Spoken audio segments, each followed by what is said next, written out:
नमस्कार, संसद टीवी में स्वागत है आपका। मैं हूं आपके साथ अमृता चौरसिया और आप देख रहे हैं संसद में आज। 18वीं लोकसभा की पहले सत्र का आज 7वां दिन है, तो वहीं राज्यसभा के 264वें सत्र का चौथा दिन है। दोनों ही सदनों की बात करें तो राष्ट्रपति के अभिभाषण पर धन्यवाद प्रस्ताव पर चर्चा जारी रहेगी। लोकसभा में आज प्रधानमंत्री चर्चा का जवाब देंगे। सदन की कार्यवाही शुरू होते ही विभिन्न मंत्रालयों से संबंधित पत्र सभा के पटल पर रखे जाएंगे। बताएंगे आपको संसद में आज से जुड़ी हर बात। सबसे पहले नजर डाल लेते हैं संसद में आज की सुर्खियों पर। राष्ट्रपति के अभिभाषण पर धन्यवाद प्रस्ताव पर आज भी चर्चा जारी। लोकसभा में प्रधानमंत्री देंगे चर्चा का जवाब। धन्यवाद प्रस्ताव पर राज्यसभा में जारी रहेगी चर्चा। संविधान के अनुच्छेद 87(2) के तहत राष्ट्रपति के अभिभाषण पर धन्यवाद प्रस्ताव पर होती है चर्चा। 18वीं लोकसभा के पहले सत्र का आज 7वां दिन। दोनों सदनों की कार्यवाही शुरू होते ही सभा के पटल पर रखे जाएंगे विभिन्न मंत्रालयों के पत्र। 18वीं लोकसभा के पहले सत्र का आज 7वां दिन है। सदन की कार्यवाही शुरू होते ही विभिन्न मंत्रालयों से संबंधित मंत्रीगण अपने अपने मंत्रालयों से जुड़े हुए पत्र लोकसभा के पटल पर रखेंगे।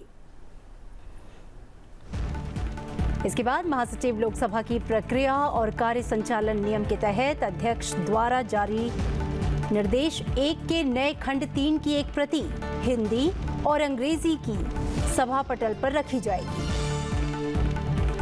इसके साथ ही केंद्रीय स्वास्थ्य और परिवार कल्याण मंत्री जगत प्रकाश नड्डा और आयुष मंत्री जाधव प्रताप राव गणपत राव द्वारा वक्तव्य सभा के पटल पर रखा जाएगा। और इसके बाद अनुराग सिंह ठाकुर 1 जुलाई 2024 को पेश किए गए और कुमारी बांसुरी स्वराज द्वारा समर्थन के पश्चात राष्ट्रपति के अभिभाषण पर धन्यवाद प्रस्ताव पर शुरू हुई चर्चा को आज भी जारी रखा जाएगा। लोकसभा में आज धन्यवाद प्रस्ताव पर जारी चर्चा का जवाब प्रधानमंत्री नरेंद्र मोदी देंगे। वहीं राज्यसभा की बात करें तो 264वें सत्र का चौथा दिन है। आज सबसे पहले सदन के सदस्यों को जन्मदिन की शुभकामनाएं दी जाएंगी। पृथक सूची में दर्ज पत्र सभा के पटल पर रखे जाएंगे, जिनमें केंद्रीय राज्य मंत्री पंकज चौधरी वित्त मंत्रालय से, केंद्रीय राज्य मंत्री डॉक्टर चंद्रशेखर पेम्मा सानी संचार मंत्रालय से, केंद्रीय राज्य मंत्री डॉक्टर एल मुरुगन सूचना एवं प्रसारण मंत्रालय से और राजभूषण चौधरी जल शक्ति मंत्रालय से जुड़े पत्र सभा के पटल पर रखेंगे। साथ ही मंत्रियों द्वारा वक्तव्य प्रस्तुत किया जाएगा, जिनमें केंद्रीय स्वास्थ्य और परिवार कल्याण मंत्री जगत प्रकाश नड्डा स्वास्थ्य और परिवार कल्याण विभाग की अनुदान मांगों 2023-24 के संबंध में अपना वक्तव्य रखेंगे। आयुष मंत्रालय के राज्य मंत्री स्वतंत्र प्रभार तापराव गणपत राव जाधव आयुष मंत्रालय के अनुदान मांगों 2023-24 के संबंध में अपना वक्तव्य देंगे। राष्ट्रपति के अभिभाषण पर धन्यवाद प्रस्ताव पर आज भी सदन में चर्चा जारी रहेगी। केंद्र में लगातार तीसरी बार नरेंद्र मोदी के नेतृत्व में सरकार के गठन के बाद बुलाई गई संसद का पहला सत्र चल रहा है। मोदी सरकार के तीसरे कार्यकाल के पहले सत्र के दौरान आज पहली बार एनडीए के सांसदों की बैठक हुई है और तमाम विषयों पर चर्चा करने के लिए, साथ ही संसद में आज के एजेंडे पर चर्चा करने के लिए हमारे साथ एक खास मेहमान जुड़ रहे हैं, जो कि ऑनलाइन जुड़ रहे हैं। डॉक्टर अनिल अग्रवाल, पूर्व राज्यसभा सांसद। सर, बहुत स्वागत है आपका संसद टीवी में। नमस्कार जी। हम जानते हैं कि 10 दिनों का ये पूरा सेशन था, 18वीं लोकसभा का पहला सत्र, जिसमें कि जो बैठक है वो 8 दिनों की थी। लोकसभा की आज 7वां दिन है, जबकि राज्यसभा की बात करें तो आज चौथा दिन है। दोनों ही सदनों में सर धन्यवाद प्रस्ताव पर चर्चा चल रही है। आज की अगर मैं बात करूं, लोकसभा में महत्वपूर्ण दिन, क्योंकि प्रधानमंत्री को आज चर्चा का जवाब देना है। आज के दिन को आप कैसे देख रहे हैं? नहीं, निश्चित रूप से ये माननीय प्रधानमंत्री श्री नरेंद्र मोदी जी के तीसरे कार्यकाल का बहुत महत्वपूर्ण दिन है जी। जब वो लोकसभा में महामहिम राष्ट्रपति जी के अभिभाषण पर जो चर्चा चल रही है धन्यवाद प्रस्ताव पर, उस पर अपना वक्तव्य देंगे। हम सबने देखा है कि जो पिछला 5 दिन 6 दिन का जो लोकसभा का सत्र रहा है बहुत ही हंगामेदार रहा है जी। लेकिन माननीय प्रधानमंत्री जी हर चीज को बहुत बारीकी से देखते हैं और बहुत ही होमवर्क करके आते हैं और निश्चित रूप से जब वो सदन में इस चर्चा पर धन्यवाद प्रस्ताव पर बोलेंगे जी। तो जितने सदस्यों द्वारा प्रश्न उठाए गए हैं, बिंदु उठाए गए हैं, उनका एक एक करके बहुत विस्तृत रूप से जवाब देंगे जी। क्योंकि वो बहुत ही अच्छे पार्लियामेंट्रियन होने के साथ साथ एक बहुत ही यशस्वी लोकप्रिय प्रधानमंत्री हैं जी। जो जानते हैं कि जो भी प्रश्न आया है, जो भी बिंदु आया है, उसका स्पष्ट जवाब देना आवश्यक है क्योंकि जनता भी ये जानना चाहती है कि विपक्ष द्वारा जो बिंदु उठाए गए हैं उन पर सरकार की क्या मंशा है, क्या सरकार की उसमें नीति है, क्या सरकार की इच्छा है। और मैंने देखा है पिछले 10 सालों में माननीय प्रधानमंत्री जी ने हर बिंदु को बहुत स्पष्ट किया है और उनकी जो ये कुशल शैली है ये उनको लोकप्रिय भी बनाती है और इसी स्पष्टवादिता की वजह से वो आज विश्व भर में न केवल हिंदुस्तान में बल्कि पूरे विश्व में लोकप्रिय हुए हैं। मुझे याद है जब उन्होंने प्रेसिडेंट पुतिन को कहा था कि ये समय जो है युद्ध का नहीं है, ये विकास का समय है, तो आप समझ सकते हैं दुनिया के इतने बड़े नेता को भी जी। उन्होंने अपनी स्पष्ट बातों से प्रभावित किया और स्पष्ट बात उन्होंने कही। जहां तक आज की चर्चा का विषय है के बाद इस पर वोटिंग होगी और वोटिंग में भी एक तरह से ये सरकार के बहुमत का भी एक तरह से वो होगा, टेस्ट होगा कि फ्लोर पे सरकार को कितना बहुमत है, कितने सदन में संसद सदस्यों का उनको समर्थन है और विपक्ष को भी अपनी स्थिति का एहसास हो जाएगा। निश्चित रूप से जो महामहिम राष्ट्रपति जी ने इस बार अपना अभिभाषण दिया है वो सरकार की नीति और दिशा तय करने वाला है और माननीय प्रधानमंत्री जी जिस प्रकार देश को 2047 तक विकसित राष्ट्र बनाना चाहते हैं उसकी एक रोड मैप भी इस महामहिम के अभिभाषण में देखने को मिली है जी। और मुझे लगता है कि माननीय प्रधानमंत्री जी के नेतृत्व में देश बहुत आर्थिक सामाजिक रूप से प्रगति करेगा और जिसका अभिभाषण में एक झलक देखने को मिली है। जी अनिल जी, हम जानते हैं कि संविधान में जो व्यवस्था है उसमें आर्टिकल 87(2) है, उसमें धन्यवाद प्रस्ताव पर चर्चा के बारे में विस्तार से बताया गया है, उसके महत्व के बारे में बताया गया है। राष्ट्रपति का अभिभाषण, उस पर धन्यवाद प्रस्ताव और उस पर सदन में इस तरह की बहस, लोकसभा में बात करें तो 16 घंटे का वक्त निर्धारित किया गया। कितनी महत्वपूर्ण होती हैं ये चर्चाएं?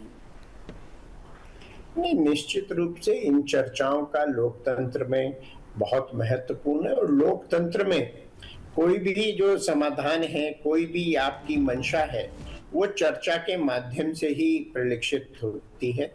और मैं तो समझता हूँ कि कल जिस प्रकार से चर्चा हुई है, भले ही उसमें थोड़ा हंगामा रहा लेकिन सदन में चर्चा तो हुई, उसमें हर व्यक्ति ने अपना मत रखा, पक्ष ने अपना मत रखा, विपक्ष ने अपना मत रखा और देश की जनता को सारी चीजें देखने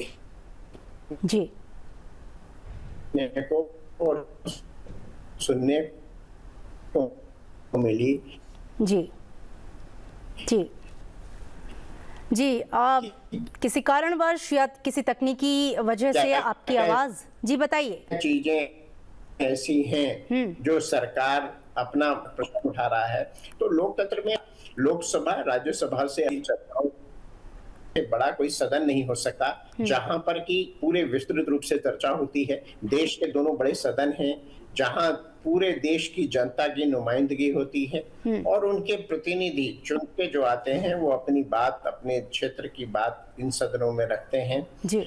प्रश्न काल है, 0 ओवर है, ये सारी चीजें ऐसी हैं जो एक सांसद को एक बहुत बड़ा टूल के रूप में मिलता है जिससे वो अपने क्षेत्र की जनता का जो भी समस्याएं हैं, जो भी उनकी मांग है वो रख सकते हैं। और मुझे बड़ी खुशी है कि कम से कम कल सदन सुचारू रूप से चला। थोड़ा बहुत नोक-झोंक जरूर हुई, लेकिन अच्छी चर्चा रही। और जो भारतीय जनता पार्टी की तरफ से दोनों प्रथम स्पीकर थे, उन्होंने बहुत स्पष्ट रूप से सरकार का अपना जो मत है वो रखा है। विपक्ष ने भी उस पर जोरदार हमला किया। लेकिन कल एक चीज और मुझे देखने को मिली, जी बहुत सारे लोगों ने ऐसे आरोप लगाए जिसका शायद वो ऑथेंटिकेशन ना करें। जी बड़ा स्पष्ट है कि सदन में आप कुछ भी बोले तो उसका ऑथेंटिकेशन होना चाहिए। और मुझे लगता है माननीय स्पीकर महोदय इस बात का भी संज्ञान लेंगे और भविष्य में अगर कोई किसी चीज को इस तरह का आरोप प्रत्यारोप या कोई बड़ी बात कहता है जी तो उसके ऑथेंटिकेशन के लिए भी कहेंगे। सदन में स्पष्ट इस बात का उल्लेख है कि कोई भी व्यक्ति यदि कोई बात कह रहा है तो उसके प्रमाण और उसके साक्ष्य होने चाहिए। जी और मुझे लगता है अगर ये चीज कंपलसरी हो जाएगी तो सदन की चर्चा का जो स्तर है वो भी अच्छा होगा और लोग अनर्गल आरोपों से भी बचेंगे। जी तो मुझे लगता है ये चीज शुरू होने जा रही है, क्योंकि कल भी माननीय गृह मंत्री जी ने नेता विपक्ष के जो आरोप थे उस पर ऑथेंटिकेशन के लिए मांग रखी है। और समय समय पर इस प्रकार की मांगे होती रहती हैं कि साहब जो सदन में लोग कह रहे हैं उसका ऑथेंटिकेशन हो। मैंने पिछली बार राज्यसभा में भी देखा है कई इस प्रकार के मुद्दे आए, उस पे पीठ की ओर से ये कहा गया है कि इसको आप शाम तक ऑथेंटिकेट कीजिए। और कुछ मामलों में ऑथेंटिकेशन नहीं हुआ तो वो सब जो उन्होंने कहा था वो स्पंज किया गया। तो ये सब चीजें मुझे लगता है अगर हम लोग इन बातों का ध्यान रखेंगे, लोकतंत्र में चर्चा ही एक महत्वपूर्ण हिस्सा है देश को आगे बढ़ाने का, देश को अपनी बात रखने का। और इसमें अगर ऑथेंटिकेट बात हो, सही बात हो, तो उसका देश को निश्चित रूप से बड़ा लाभ मिलने जा रहा है। जी बिल्कुल। अनिल जी, आपने बताया कि आज लोकसभा में प्रधानमंत्री के जवाब के बाद चूंकि चर्चा का आज दूसरा दिन है, 16 घंटे का वक्त जो है वो निर्धारित किया गया था चर्चा के लिए। और चर्चा का क्या महत्व है वो हम सभी जानते हैं। आज उस पर वोटिंग होनी है। इस वोटिंग के पूरे प्रोसेस को, इसकी प्रक्रिया को हम चाहेंगे आप हमारे दर्शकों के लिए समझाइए और इस वोटिंग की क्या इंपॉर्टेंस है। नहीं, देखिए मैंने जैसे पहले भी बताया, ये सरकार का एक तरह से कि सरकार के पास बहुमत है या नहीं है वो भी स्पष्ट करेगा। महामहिम राष्ट्रपति के अभिभाषण पे जो वोटिंग होगी उसमें पक्ष की ओर से जो प्रस्ताव रखा गया है उसके पक्ष में और विपक्ष उसके विरोध में, या हो सकता है वो उसके विरोध में ना हो तो उसमें कोई संशोधन प्रस्तुत करें।